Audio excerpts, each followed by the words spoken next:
కాబట్టి ప్రతి మనుష్యుడు తను తాను పరీక్షించుకునేవాళ్ళను అలాగే చేసి ఆ రొట్టెని తిని ఆ పాత్రలో నుండి త్రాగవలను. చిన్న ప్రార్థన.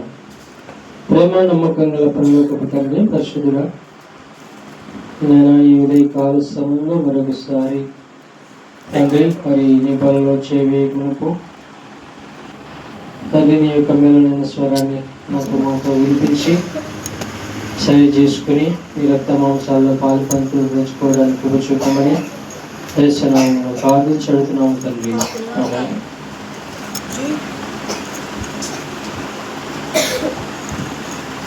ఈ మధ్యాహ్నం ఈ ఉదయకాల సమయంలో మరి నీవు నేను కూడా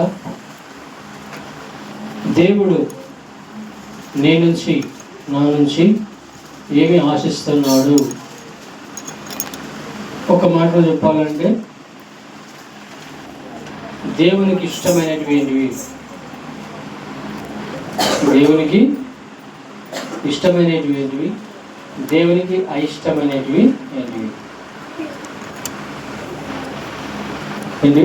దేవునికి ఇష్టమైనటివి అంటే దేవుడు వేటిని ఇష్టపడుతున్నాడు మన నుంచి, ఎలాగుంటే ఇష్టపడతాడు, ఎలాగ ఉండకుంటే ఇష్టపడడు. అందులో ఒక 3 అంశాలు, ఇందులో ఒక 2 అంశాలు సమయానుకూలంగా మనము పరిగెత్తడానికి ముందు దేవునికి ఇష్టము లేనివి చూద్దాం. ఏంటివి? ఎందుకంటే బలలో చేస్తున్నాం కనుక మనము మనలో మన జీవితాల్లో ఏమైనా దేవునికి అయిష్టమైన మార్గం ఏమైనా ఉందేమో చూసుకొని బల దగ్గరికి వచ్చాం కాబట్టి సరి చేసుకుందాం.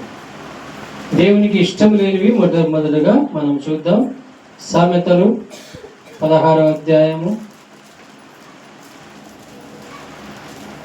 5వ వచనం.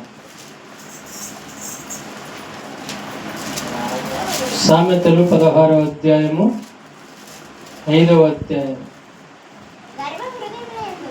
గర్వ హృదయులందరూ యెహోవాకు హేయులు, నిశ్చయముగా ఎవరంట? మొట్టమొదటిలో గర్విష్ఠులు. ఎవరు? వీళ్ళకు డబ్బును బట్టి గర్వం వస్తుంది.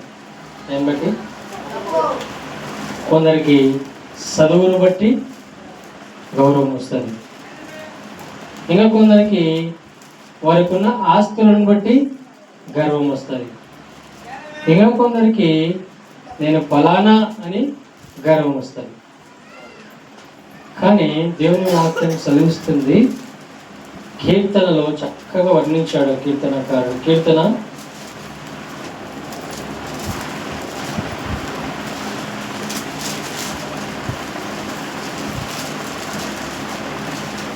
5వ అధ్యాయము 5వ వచనం.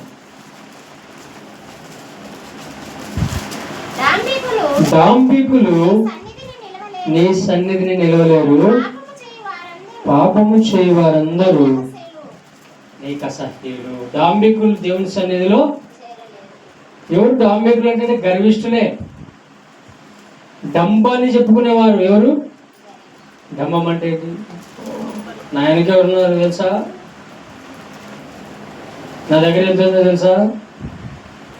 ఒక సేవకుని దగ్గరకు ఒక విశ్వాస ఇచ్చే పోయాడట.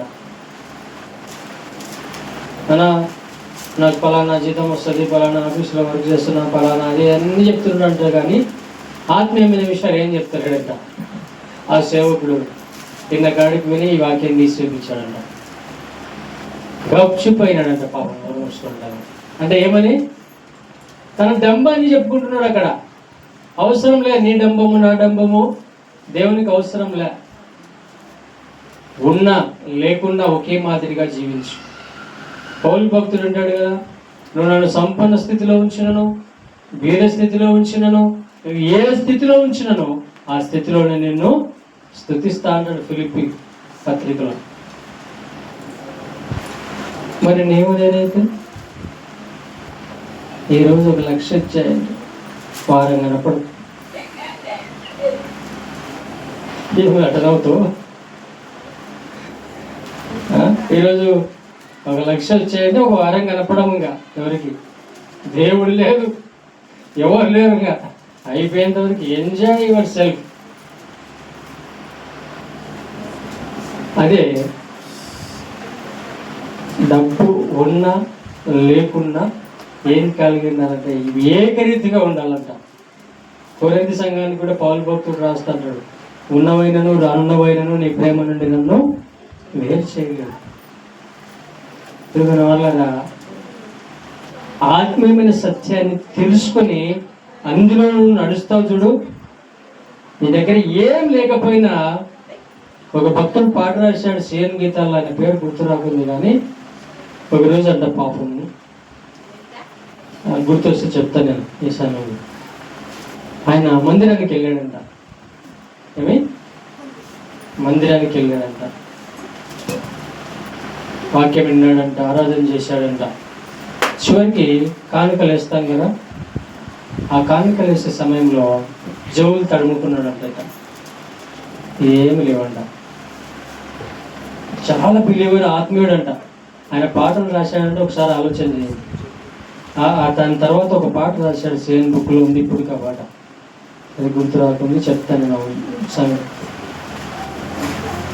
అందరు వెళ్ళి కానుకలు వేస్తున్నారంట.